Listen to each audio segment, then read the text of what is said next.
여러분, 우리가 믿음 생활하는 동안 그리스도인으로 살 때 서로 사랑하라는 말을 얼마나 자주 듣습니까?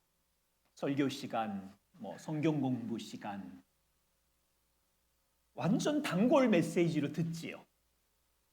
그런데 서로 사랑 얼마나 힘들어요.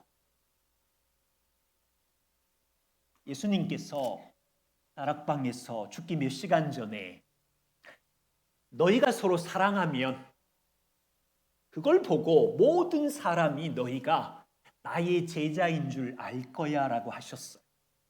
이걸 뒤집어서 말하면 만일 너희가 서로 사랑하지 아니하면 세상에 있는 사람들이 너희를 보고 뭐라고 할까요? 하나님도 못 보고 그분의 사랑과 은혜가 뭔지도 모르고, 이 말은요, 나는 예수를 믿어, 교회를 다녀, 성경을 읽고 공부해, 아무리 보이고 말해도 사랑하지 않으면 세상은 우리를 제자로 인정하지 않는 것. 예수님은 십자가에 죽기 몇 시간 전에 서로 사랑은 성도의 정체성이고요, 교회가 존재하는 이유이고요, 서로 사랑은 교회의 존재 이유에 포기할 수 없는 한 세 가지 정도 주제인데, 땅에 있는 제자들에게 예수님께서는 하늘의 사랑 안에 너희가 거해라 라고 이야기합니다. 제자들아, 너희야말로 하늘의 사랑을 경험한 친구들이다. 그 하늘의 사랑을 갖고 서로 사랑해라. 그런데 그렇게 사랑해도 세상은 너희 미워할걸? 그렇게 사랑해도 세상은 너희를 박해할 거야. 그렇게 말씀하십니다. 첫 번째는요, 예수님께서 죽음을 앞두고 이렇게 가르치셨어요. 9절. 하늘의 아버지께서 나를 사랑한 것 같이 나도 너희를 사랑하였으니 나의 사랑 안에 너희가 거해라. 앞부분이 중요해요. 하늘의 아버지께서 나 예수를 사랑한 것 가치를 이해하셔야 돼. 질문은 이거예요. 하늘의 아버지께서 예수님을 사랑한 걸 본 사람이 있어요?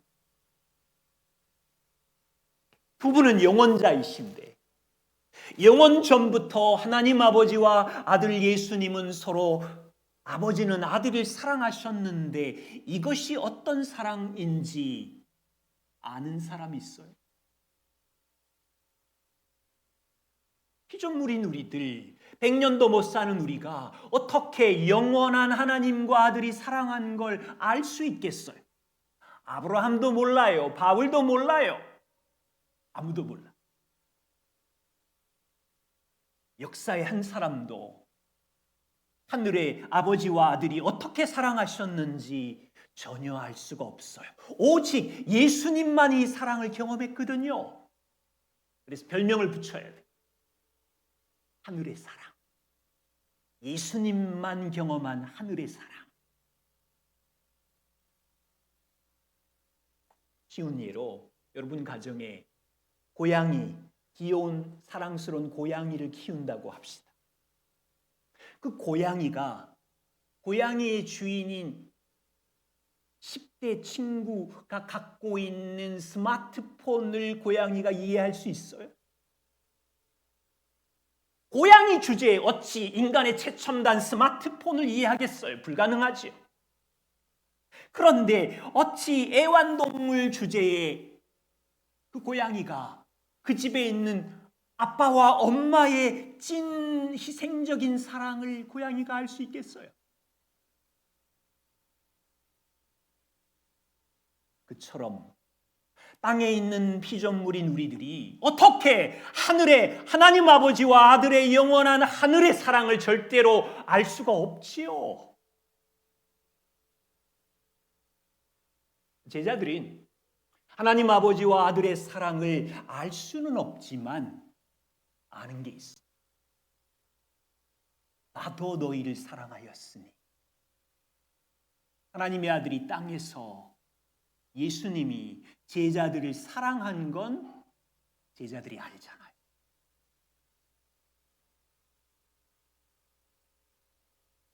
예수가 이 땅에서 제자를 사랑한 건 제자들의 경험으로 알죠. 그래서 별명을 붙이자면 땅에 나타난 하늘의 사랑. 예수가 영원자 하나님과 경험한 하늘의 사랑이 예수님이 이 땅에 육신으로 오시면서 땅의 제자들에게 쏟아낸 나타낸 하늘의 사랑이라고요. 예수님은 3년 동안 끔찍하게 제자들을 사랑했어요. 그리고 우리 요한복음 13장에서 보면 6월절 만찬에서 창조자이신 예수님이, 영원자이신 예수님이, 구원자이신 예수님이 제자들의 더러운 발을 씻기셨어요. 그들의 배반을 알고 조금 후에 그들이 다 도망갈 줄 알고도 십자가에서 이 못난 원수 같은 놈들의 죄의 값을 대신 지불하고 저주를 받으신 사랑을 보이셨어요.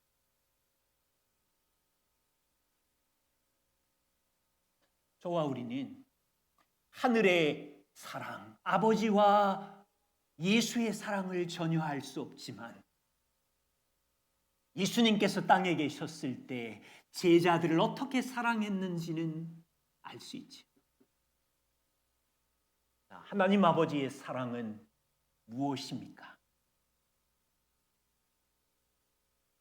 하나님의 사랑은 자신의 전부를 다 투자하고 희생해 주는 사랑인데 우리가 이걸 어떻게 알게 되었습니까? 하나님의 아들이 땅에서 나타낸 사랑을 보고 예수님도 내가 아버지께 받은 영원한 사랑 같이 전부를 너희를 위하여 사랑하였으니 예수님이 땅에서 나타낸 십자가의 희생적인 그 사랑은 바로 예수님이 영원전부터 아버지로부터 받은 사랑을 똑같이 표현한 거라고.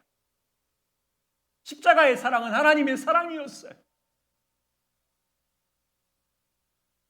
원수인 우리를 위해 십자가에 죽으신 그 그리스도의 사랑이 전부를 주신 하나님의 사랑이었다고요. 지금 보세요. 죽기 몇 시간 전에 아들인 영원전부터 아버지와 아들만 누렸던 아버지의 영원한 사랑을 막 자랑하고 있는 거예요. 삶에서 예수님이 직접 몸으로 인생으로 그 사랑을 나타내 놓고는 야, 내가 영원전부터 아버지와 나누었던 사랑이 어떤 사랑인지 너 아니? 그것처럼 똑같이 내가 지금 땅에서 하늘의 사랑을 보여준 거예요. 그리고는 너희도 나의 사랑 안에 거하라고 하신.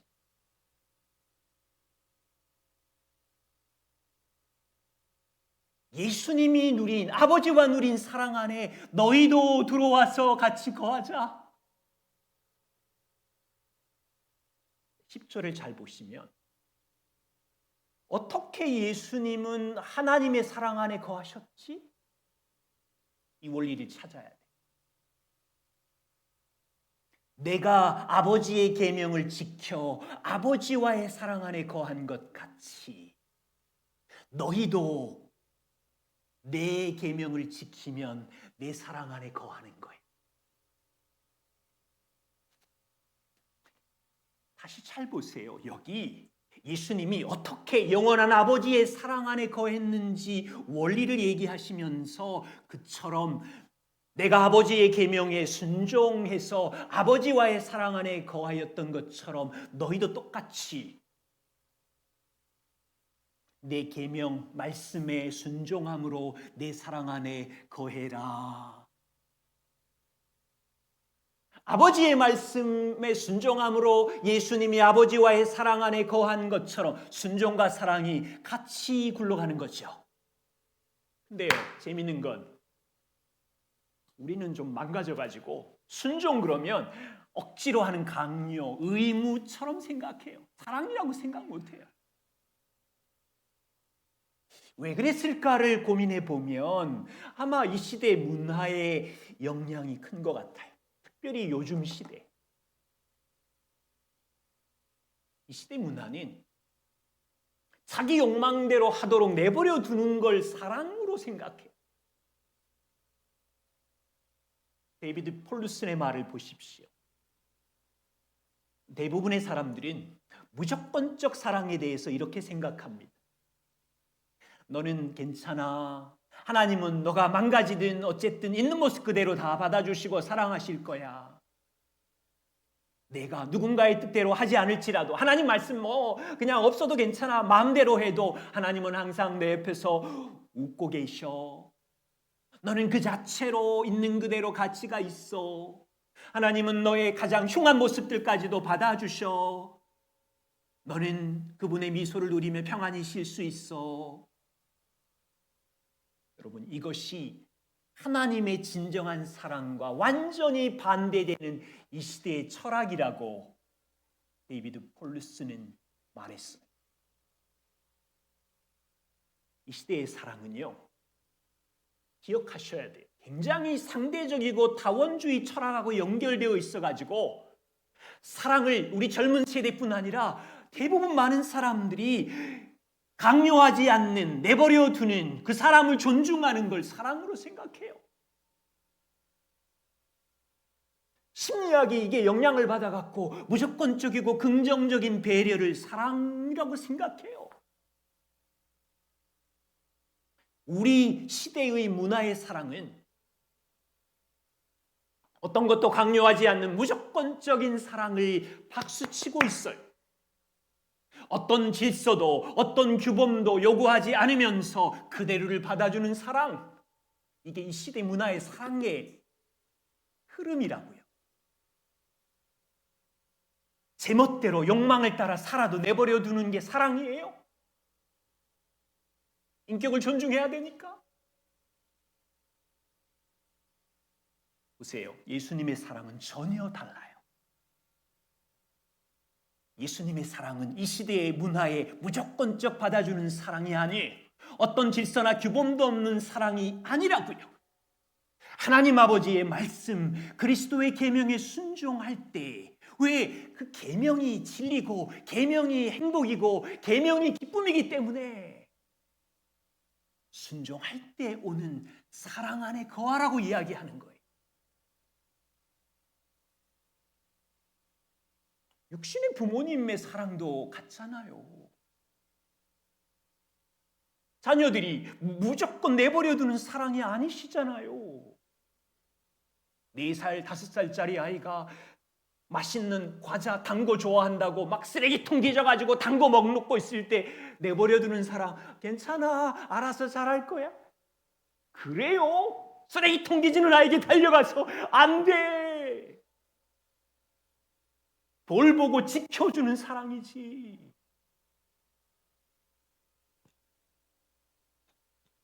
우리 10대 친구들은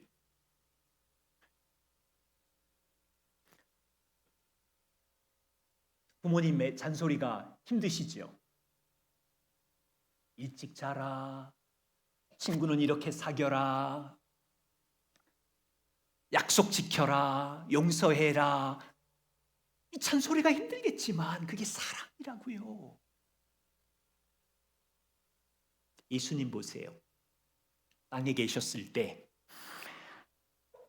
육신에 계셨던 예수님께서 아버지의 말씀, 십계명과 율법을 순종했어요. 예를 들면 십계명 안에 안식일을 지켜라, 부모에게 순종해라, 거짓 증거, 거짓말하지 말아라, 도둑질하지 말아라.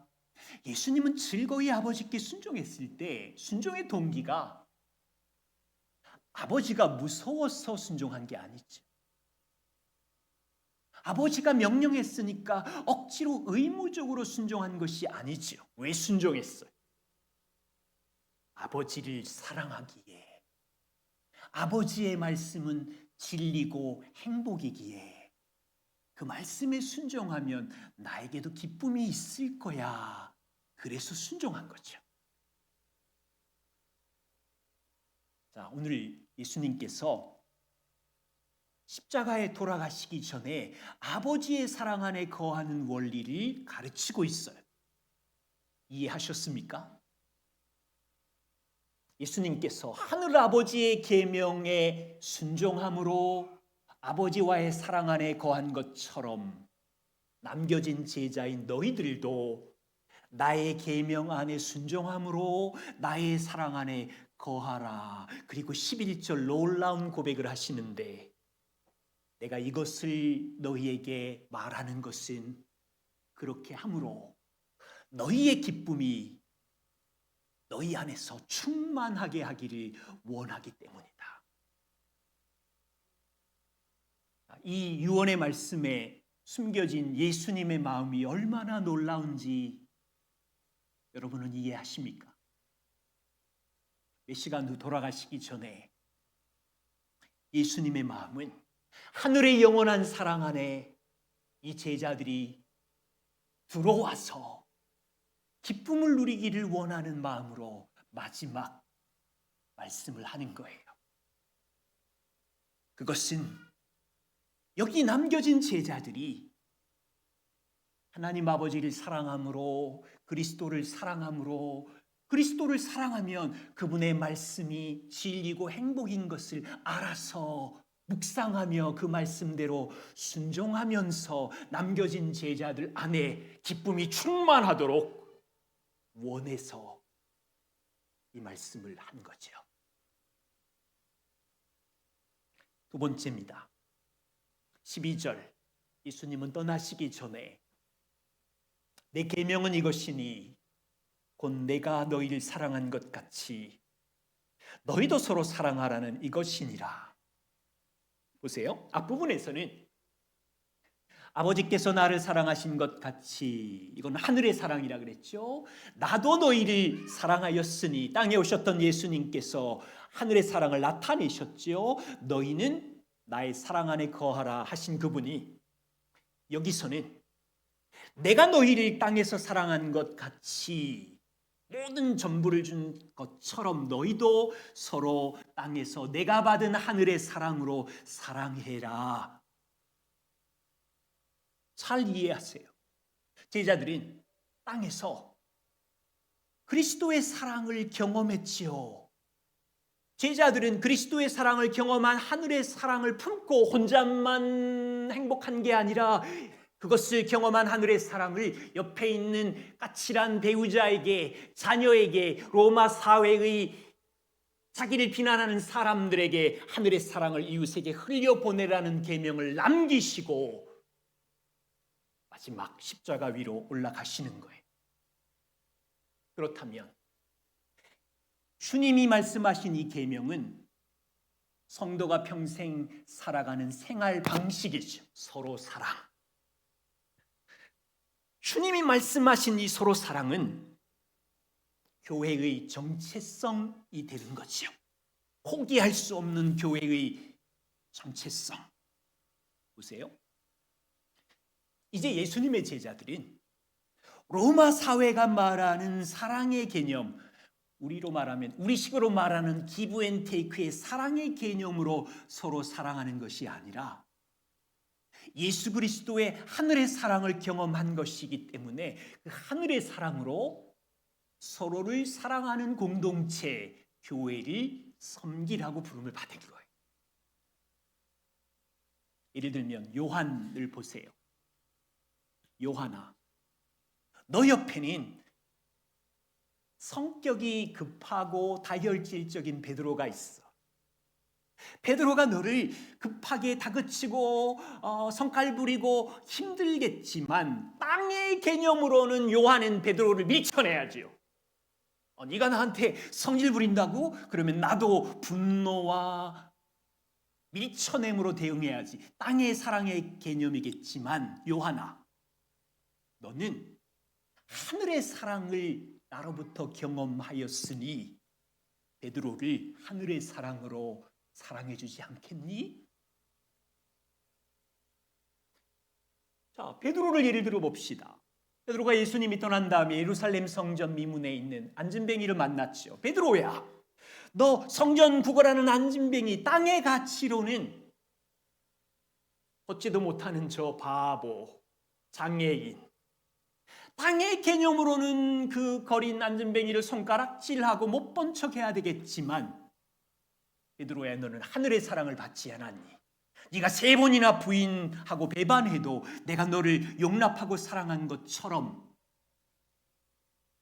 너는 그 안진뱅이를 품고 사랑해라. 야고보 제자를 생각해 봅시다. 그는 초대교회 순교한 사람인데 야고보 제자가 복음을 전하다가 감옥에 갇히고 채찍질한 군병들에게 복음 전한다는 이유로 매를 맞고, 자, 야고보 같은 경우 땅의 방법으로 내가 별 사기친 것도 아닌데 나를 이렇게 감옥에 가도, 그러고 얘는 이 복수의 개념으로, 땅의 개념으로 미워하는 군병들을 밀쳐내고 같이 복수하라고 그러나요? 야고보야, 내가 너를 하늘의 사랑으로 원수였는데도 사랑했는데 원수인 너를 위하여 피를 흘려 너의 모든 죄값을 대신하였으니 너는 미워하는 군병을 하늘의 사랑으로 사랑해라. 용서해라.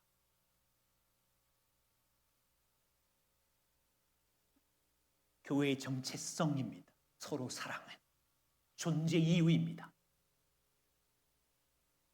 13절, 예수님은 사람이 친구를 위하여 자기 목숨을 버리면 이보다 더 큰 사랑이 없나니. 예수님이 우리를 사랑하신 사랑은 자기 목숨을 내어놓으신 자기 희생적 사랑이죠. 이보다 더 큰 사랑이 없다고 하시는 거죠. 예수님께서는 가장 소중한 생명을 우리를 위하여 내어주셨어요. 그리고는 이 사랑을 너희가 경험하고 이 사랑을 이웃에게 흘려보낸다면, 15절, 내가 명하는 대로 이 사랑을 흘려보낸다면 너희는 나의 친구라. 이제부터는 종이라 하지 아니할 것이니, 종은 주인이 하는 일을 알지 못함인데 너희를 친구라 하였노니, 친구는 내가 아버지께 들은 모든 것을 다 너희에게 알려줄 것이다. 놀라운 선언을 하십니다. 예수님은 내가 목숨을 버리기까지 최고의 사랑을 너희에게 주었고, 너희가 이 사랑을 흘려보낸다면 너희는 나의 친구일 텐데 내가 아버지께 들은 모든 것을 다 너희에게 알려주마. 예수님은 종인 제자들을 친구로 부르셨어요. 여러분, 이 개념은 예수님은 주인입니다. 창조자이고 제자들은, 우리는 종이지요. 피조물이 맞아요. 이것도 인정인데 예수님은 특별한 의미를 가지고 그들과 우리를 친구로 부르시는 거예요. 어떤 특별한 의미입니까? 예수님은 로마 사회의 종과 주인의 관계를 잘 아셨어요. 주인은 종에게 무엇을 시킬 때 상세히 설명하지 않지요. 그냥 명령만 합니다. 저거 갖고 와라. 나무를 잘라라. 집을 지어라. 종은 주인이 시키는 대로 무조건 복종할 뿐입니다.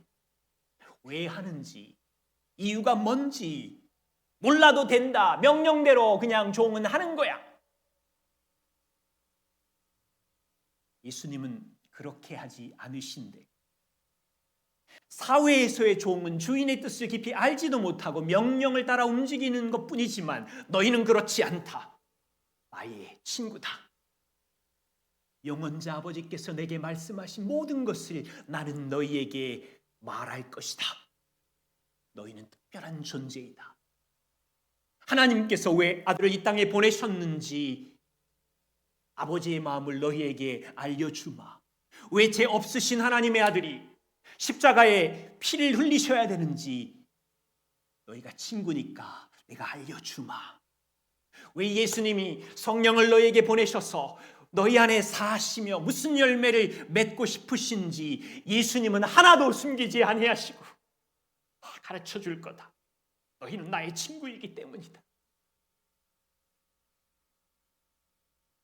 그리고 16절에 그 이유는 너희가 나를 택한 것이 아니라 내가 너희를 택하여 세웠으니,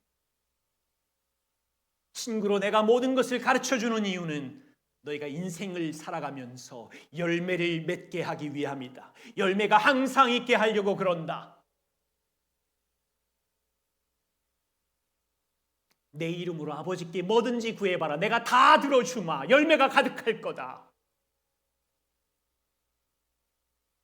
예수님께서 우리를 택하사 자기 소유로 삼으신 목적을 드러내시면서 그 목적은 우리의 인생 속에서 열매를 항상 맺게 하는 것인데 17절 보세요. 이렇게 말하면 너희로 사랑하게 하려 함이라. 열매는 서로 사랑이라. 서로 사랑하겠다는 목적을 가지고 내 이름으로 아버지 앞에 뭐든지 구해봐라. 다 주마. 열매를 맺을 거다. 근데 어떻게 구해요? 욕망으로 쓰려고, 나만 편하려고. 그거 말고 주님의 하늘의 사랑을 경험했으니 서로 사랑하려는 목적으로, 자기 죄를 죽이는 목적으로 사랑하려고 뭐든지 기도해봐라. 열매를 다 맺을 거다.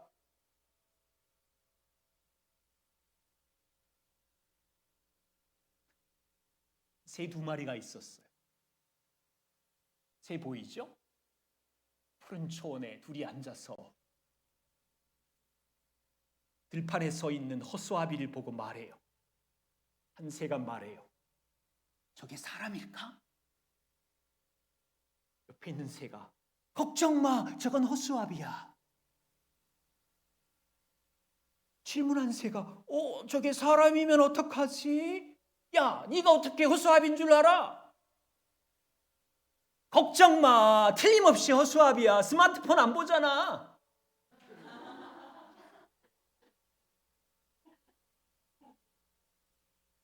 여러분, 우스운 이야기지만 뼈 있는 얘기예요. 어린아이부터 어른에 이르기까지 지하철, 버스 걸으면서도 스마트폰 들고 쳐다보고, 화장실에서도 쳐다보고, 밥 먹으면서도 서로에게 관심은 별로고 스마트폰 보고.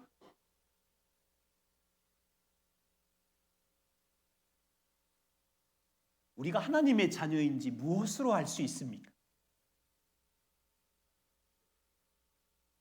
집에서, 일터에서. 우리가 하나님의 자녀인지 무엇으로 알 수 있습니까? 너희가 서로 사랑하면 이로써 모든 사람이 너희가 내 제자인 줄 알리라. 서로 사랑하면, 서로 사랑함은 하늘의 사랑을 경험한 성도, 교회 공동체의 정체성, 그 열매로 자녀들에게, 가족에게, 일터의 사람들에게 증명한다고 하셨어요. 그런데 현실로 들어가 보면 우리의 존재는 나와 성격이 다른 사람, 까다로운 사람을 사랑하고 품기가 어려워요. 평생 사랑하겠나라고 약속하고 결혼한 배우자도 작은 말 한마디, 작은 표정 하나 때문에 하루, 이틀, 3일, 우리의 현실은 절망적 죄인이에요. 예수님이 십자가에 죽기까지 나를 사랑하셔서 모든 것을 용납해 주신데, 이 말씀까지는 너무 행복하고 좋은 진리인데, 오늘처럼 내가 너희를 죽기까지 사랑한 것처럼 너희도 하늘의 사랑을 경험했으니 사랑해라, 이 말씀은 우리를 당황하게 하고요. 드디어 예수님이 우리를 골탕 먹이려고 작정을 하셨구나. 불가능한 일을 왜 부탁하시나? 우리의 실력은 예수 나무에 붙어 있기는 하지만, 예수 소속이 되었지만, 여전히 내 눈에 보이는 이웃의 이기적인 행동, 오늘도 도로에 오다가 얌체 운전 조금 미뤄지니까 속에서 약간 뭐가 올라와서 주여. 진짜요. 망가져도 이렇게 망가진 게 색깔 있는 까칠한 말 한마디에 여러 가지 생각이 떠오르고 정말 내가 나를 봐도 짜증나는 죄인. 대체 언제까지 이러고 있을지 그냥 평생 그럴 거예요. 우리는 죄인이라니까요. 놀라운 진리의 소망이 있는 건 이런 우리 안에 있는 이 죄성 안에 예수님의 사랑은 변덕스러운 사랑이 아니라 하늘 아버지의 영원한 사랑, 하늘의 사랑으로 우리를 붙잡아 주시고 십자가의 전부를 주신 하나님의 사랑, 십자가에 자기의 목숨을 주신 그리스도의 사랑이 우리 안에 변함이 없고 측량할 수 없다니까요. 거기에 소망이 있는 거예요. 그 소망 때문에 우리는 현재 그 사랑 안에서 그분의 사랑을 배우면서 조금씩 이해해가면서 흉내내기 하면서 따라쓰기 하면서 말도 무딘 손발도 조금씩 움직이면서 놀라지 마요. 나의 까칠한 사랑 없음에 오히려 나의 이 더럽혀진 분 옆에서 완전한 하늘의 사랑으로 붙들고 계시는 그분의 사랑이 놀라야지.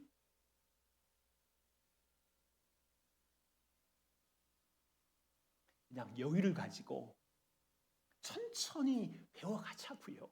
그 사랑을. 주님은 18절부터 얘들아 너희가 하늘의 사랑을 경험하고 하늘의 사랑으로 로마 사회와 이웃을 섬기고 사랑해도 이웃이 너희를 미워할걸. 세상이 너희를 미워하면 너희보다 먼저 나를 미워해서 그런 거야. 예수님은 아셨어요. 제자들이 세상을 미워하지 않고 진실로 사랑해도 로마 사회와 이웃이 초대교회를 미워하고 핍박하고 박해하고 예수님은 요한복음 15장부터 17장 사이에 7번이나 세상이 너희를 미워할 거야 각오해라 말씀하셨어요. 세상이 무슨 뜻입니까? 세상은요 하나님 없이 돌아가는 시스템과 사회를 말해요. 정치, 경제, 문화 모든 영역에 하나님이 없어도 돼, 예수님 필요 없어 외치는 것이 세상이라고요. 온 세상이 우리를 미워하는 이유 3가지. 첫 번째는 우리가 미워서가 아니라 예수님을 미워하기에 세상은 우리를 미워해요. 사복음서를 보십시오. 요한복음 1장부터 지금 12장까지 끊임없이 예수님은 세상의 도시 사람들에게 자신이 누구인지를 명확하게 밝히셨어. 나는 세상의 빛으로 온 빛이다. 구원의 문이다. 선한 목자다. 나는 부활이고 생명이다. 너희가 천국에 가는 유일한 길이다. 너희를 구원하러 온 나는 하나님의 아들이다 외치셨지만 세상은 한결같이 그분을 미워하고 핍박했어요. 귀신의 앞잡이라고도 말하고 정신병에 걸린 자라고도 말하고 죽이려고 날뛰면서 세상은 예수님을 미워했어요. 그런데 한 무리가 예수를 사랑하고 예수를 따라가고 있으니 세상은 그들까지 미워하는 거죠. 두 번째 우리를 미워하는 이유는 19절 우리가 예수님께 소속되어 있기 때문이죠. 너희가 세상에 속했으면 세상은 너희를 사랑하겠지만 너희가 세상에 속한 것이 아니라 도리어 예수에게 속해서 예수님이 택하셨기 때문에 세상이 너희를 미워하는 거다. 예를 들면 학교에서 친구들끼리 무리를 짓지요. 우리 그룹, 우리 소속, 너희는 들어오지 마. 그 그룹진 거기 못 들어가면 밀쳐내고 왕따시키고 미워하고, 예수님께서 우리를 택하셨기에 우리는 땅에 잠시 살지만 세상 밖에 계신 하늘의 왕이신 예수님이 우리를 불러 택하여 예수님 소속으로 바꾸어 주셨기 때문에 세상은 예수님이 소속인 그들을 미워하는 거죠. 살다 보면 예수님 소속인 사람들이 외치는 가치를 들어보면 예수가 길이고 진리고 생명이라고 하고 오직 천국에 가는 구원의 문이고 진정한 행복이라고 외치는데, 세상 사람들은 그 얘기 들으면 웃기는 거잖아요. 하나님은 없고 예수는 구원자도 아니고 이 땅이 끝인데 뭔 말을 하는 거야. 그러니까 미워하겠죠. 여러분이 미움을 안 받고 있다면 예수의 복음의 진리를 정확하게 말하고 있지 않든지, 교회를 소개할 때도 우리 교회 오면 가족 중심 교회야, 가정이 회복될 거야, 이런 말은 전하기 쉽지만 너 예수 안 믿으면 저주 아래 던져져, 이런 말을 하면 미움을 당할걸요. 세 번째 우리를 미워하는 이유는 21절, 예수를 보내신 하나님 아버지를 모르기 때문에 미워하는 거죠. 보세요. 질문입니다. 우리 모두가 가정과 일터와 세상 속에서 하늘의 사랑, 예수님의 사랑을 행동으로 부모에게, 이웃에게, 친구들에게 베풀면, 자, 상식은 뭐예요? 고마워, 진짜 너 크리스찬이다, 박수치고 인정하고 칭찬이 돌아와야 되는데, 예수님은 진짜 복음으로 살아봐, 미움으로 돌아올걸? 예수님은 이런 마음을 품는 우리들에게 이렇게 말씀하세요. 20절, 내가 너희에게 종이 주인보다 더 크지 못하단 말을 기억해라. 사람들이 나를 박해하였은즉 너희도 박해할 것이다. 우리 중에, 여러분 중에 세상으로부터 미움을 받는 것에 대해서 내가 박수를 받아야 되는데 왜 미움을 받지? 라고 불평하고 원망한다면 그것은요, 마치 종이 주인보다 더 나은 대접을 받으려고 하는 것과 같다는 말씀이에요. 만일 여러분들이 하늘의 사랑으로 베풀었는데 세상으로부터 미움을 받기 싫고 세상과 좋은 관계를 맺으려고 생각하고 있다면 그것 또한 종이 주인보다 더 높은 지위와 더 큰 능력을 가진 것으로 착각하는 거예요. 예수님의 말씀, 주인인 내가 미움을 받았어, 너희도 미움을 받을 거야.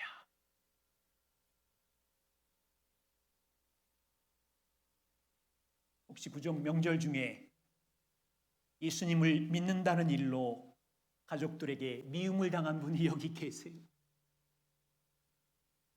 일터에서 진실로 안타까운 마음으로, 긍휼한 마음으로 직장 동료와 이웃에게 하나님의 사랑의 복음을 전했는데 미움을 받은 경험이 있으세요? 다음에 안 해야지. 낙심하지 마세요. 주인이신 예수님도 세상에서 미움을 받았대. 예수님보다 더 높은 주인이 되려고 하지 마세요. 그런데 괜찮아요. 세상이 우리를 미워해도 우리는 그리스도의 사랑 안에 있기 때문에 서로 사랑의 열매를 계속 맺어야 되겠죠. 한 가지 적용을 하고 마무리합니다. 우리가 하늘의 사랑을 가지고 이 땅에 살아도 세상은 우리를 미워할 거예요. 그때 우리는 더 낙심하게 되겠고 내 힘으로는 세상을 사랑할 힘이 없다는 걸 인정하겠죠. 그런데 기억하세요. 하나님이 우리의 농부이시고 예수님이 우리의 포도나무이시기 때문에 우리가 예수님의 포도나무에 붙어 있으면, 그분의 사랑 안에 거하게 되면, 그리고 말씀을 기억함으로 말씀이 우리 마음에 내려가서 그 말씀이 영양분이 되고 그 말씀이 힘이고 기쁨이고 만족이 되면 우리는 서로 사랑할 수 있는 힘이 거기서 생기겠죠. 가장 중요한 건 하나예요. 그리스도의 사랑 안에 거하는 것. 어떻게 그리스도의 사랑 안에 거해요? 예수님을 보세요. 예수님이 아버지의 사랑 안에 거하는 원리는 10절, 내가 아버지의 계명을 지켜 그 사랑 안에 거하셨대요. 그처럼 제자인 우리도 예수님의 말씀의 계명을 지켜 순종하려면 예수님의 말씀을 묵상해야 되고, 그 말씀이 마음에 내려와서 이 말씀대로 사는 것이 행복이고 진리이고 만족이구나를 이해했을 때 순종으로 나오겠죠. 그런데 말씀을 읽었는데 묵상하지 않고 그냥 쓱 지나가면서 읽었고, 그게 무슨 행복인지도 잘 모르면 남는 건 내 감정, 내 뜻, 내 욕망대로 살겠죠. 그러면 붙어있기는 하지만 그리스도의 사랑 안에 있는 기쁨을 누릴 수가 없는 거예요. 주님은 우리를 버리시지 않지만 이 짧은 인생 사는 동안 그리스도와 나와의 그 하늘의 영원한 사랑의 친밀한 기쁨은 누릴 수가 없는 거예요.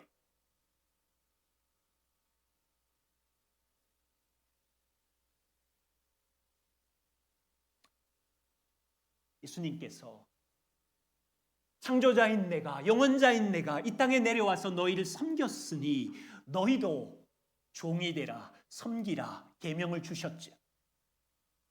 계명입니다. 우리가 어떻게 열매를 맺을 수 있습니까? 주님을 사랑하기에 섬기라는 그 계명을 순종하는 거죠. 그런데 순종할 때 순종하면 진짜 이게 행복일까? 내 안에서 막 씨름을 하겠죠.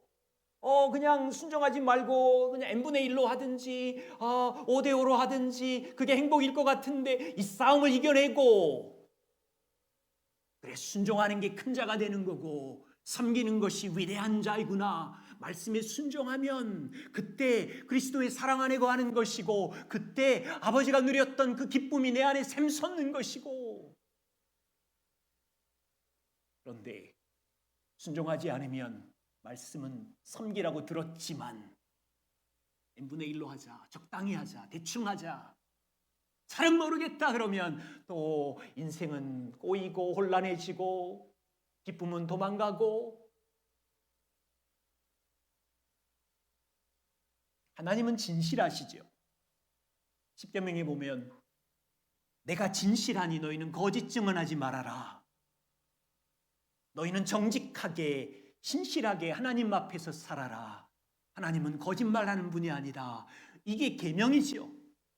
그러면 친구들과 직장에 계셨을 때 우리는 그리스도를 사랑하는 자인데, 학교나 일터에서 하나님이 진실하시고 십계명에 서로에게 신실하고 거짓말하지 말라 하셨으니 이제 생각하는 거죠. 모두 다 속이는데 페이퍼도 적당한 가라용 수중도 이 유혹이 일어나겠죠. 그때 이 말씀이 우리 마음에 내려져서 그분은 신실하시기에, 신실한 그분의 말씀은 정직하시기에 내 욕망과 감정을 찍어 눌러 쓰레기통에 던져버리고 그 말씀에 순종할 때 자기 죽음이 필요하지만 순종 속에 기쁨이 있고, 이것이 반복되면 열매가 많이 맺히겠죠.